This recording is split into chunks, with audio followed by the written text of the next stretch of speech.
The Hitman. The bar was lively with loud, terrible music and even louder people. I ordered a peach schnapps. I'm not here to enjoy the night. I'm here to meet a client. The obnoxious loudness of the bar would have been a good cover. This wasn't my first time doing this. I did this dozens of times. Yet, I still felt butterflies in my stomach like it was my first. The client was supposed to be here by now. She said 8 p.m. exactly. I sharpened my knife, trying to pass the time. I poked my finger with the tip of the blade. It bled normally. It was sharp enough already, but I had to do something to keep me busy. 8:30 now, and she still wasn't here.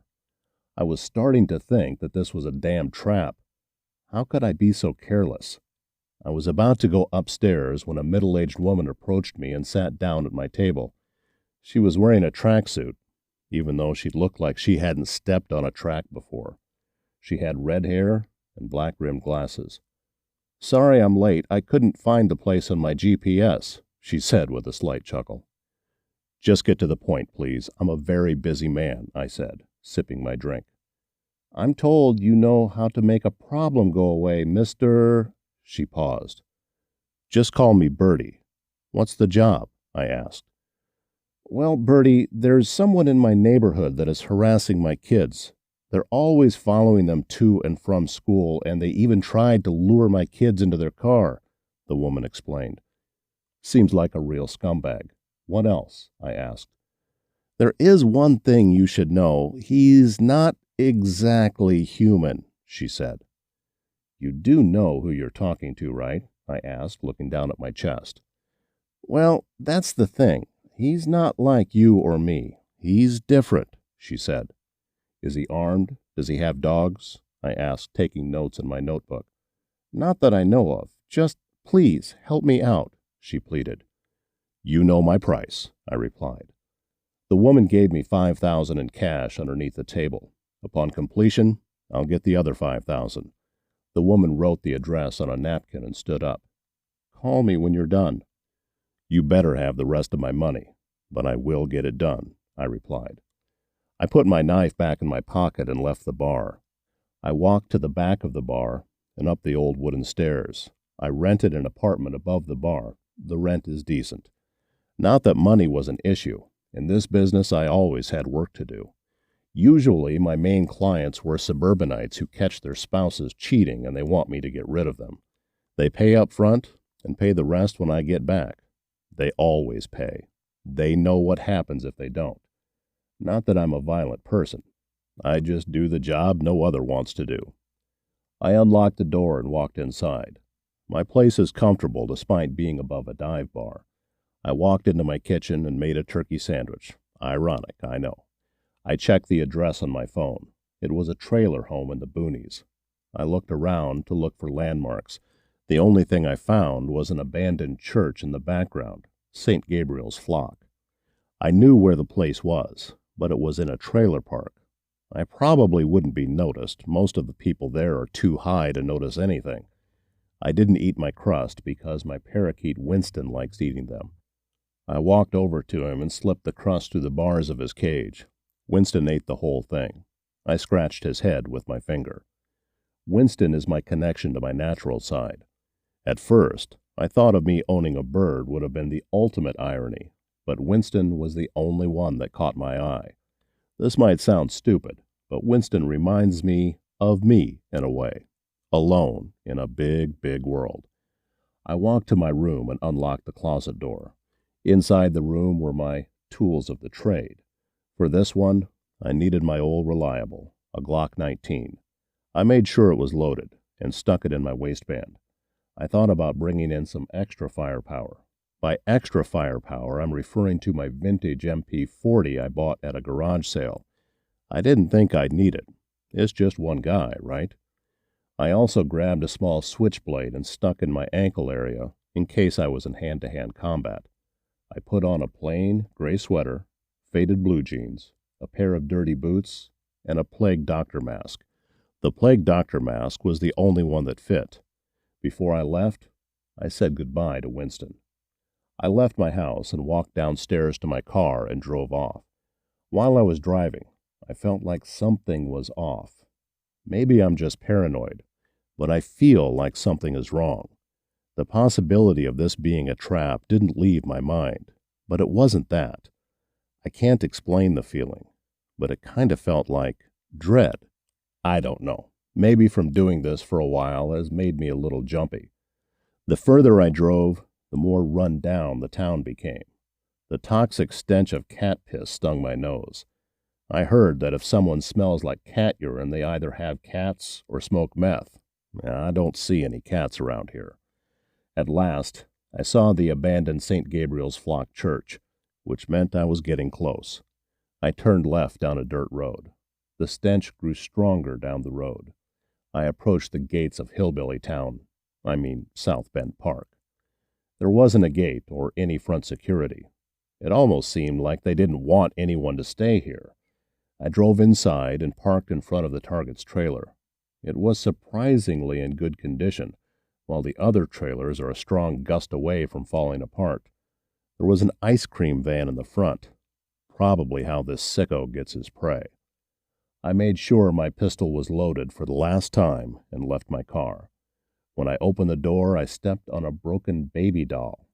I must have crushed it with my boot because it cracked into little pieces.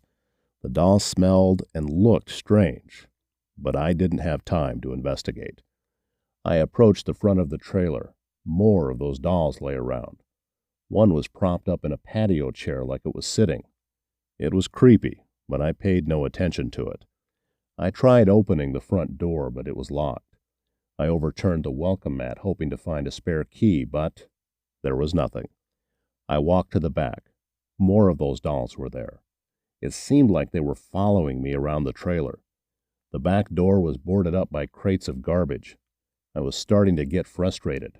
This guy wasn't making this easy for me. I walked around the trailer again, hoping to find an open window. It was a stroke of luck that I happened to find an open window. I made sure nobody was watching and jumped through the gap. Inside, I was in a hallway. The lights were on. It looked like a regular family home, but something felt off. Regardless, I pulled out my pistol.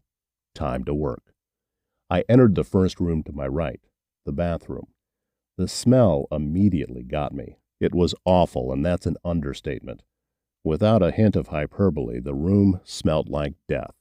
The toilet was overflowing with sewage. Horseflies swarmed around the bowl. Nobody was in here, but the shower curtain was closed. I quietly stepped forward and with my left hand swung the curtain open. No one was there, but there was one of those damn dolls from before. This guy must seriously have a thing for dolls because these plastic pricks are everywhere.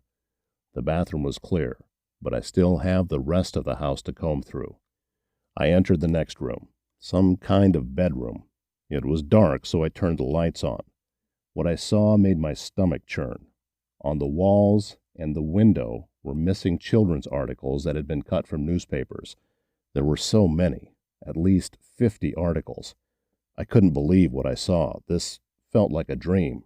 In the middle of the room was another doll, but it had a piece of paper stapled to it. I ripped it off and read it. My first one. This was no longer for money.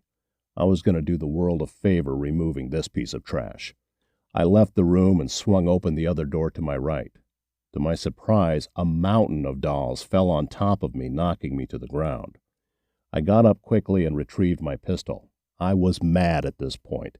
I just wanted to kill the guy and leave. Only one more room to go. I no longer cared about being quiet. I kicked in the door, and another fresh hell waited for me. This bedroom wall was filled with scratch marks, and a lone doll sat in the corner. A message on the wall startled me. "Mom, where are you? I'm sorry. I don't want to meet Mr. Friendly. Please, Mama, save me." The noise in the living room caught my attention. I ran out of the room and past the dining room. In the living room, I caught, without a hint of hyperbole, hell itself. A man? No, a slug? I didn't know what it was, but it was massive. It had the upper body of a human male, but the lower body of a slug. It was repulsive to look at. It was holding a child. She looked petrified. The slug spoke in a voice that cut like a knife. "What's wrong, little girl? Don't you like ice cream?" The girl screamed in extreme terror. I was paralyzed in fear. The slug continued his speech. "Don't be scared now. Fear spoils the taste." The little girl screamed again. She was sobbing. I took one step forward. The floorboards creaked. The little girl looked at me and screamed, "Oh, thank God! Please help me!" she begged. The slug looked at me and scowled. It then grabbed the girl and swallowed her whole. The body of the girl passed through its body and came out of the abdomen. What came out shocked me. The body of the girl was one of those dolls. So that's what all those dolls were. Holy smokes. I opened fire, hitting it in the torso area and the head. It didn't move. The bastard laughed. "Does the pretty bird want any ice cream?" it said. It started to slowly come towards me, slithering like an inchworm. I ran back to the hallway and practically dove out the window. I ran around the front and jumped in my car.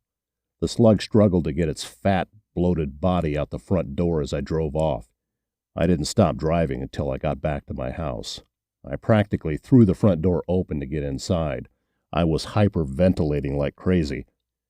My phone was on the charger and it buzzed to life. I checked my messages. It was from my client. "Did you kill Mr. Friendly yet?"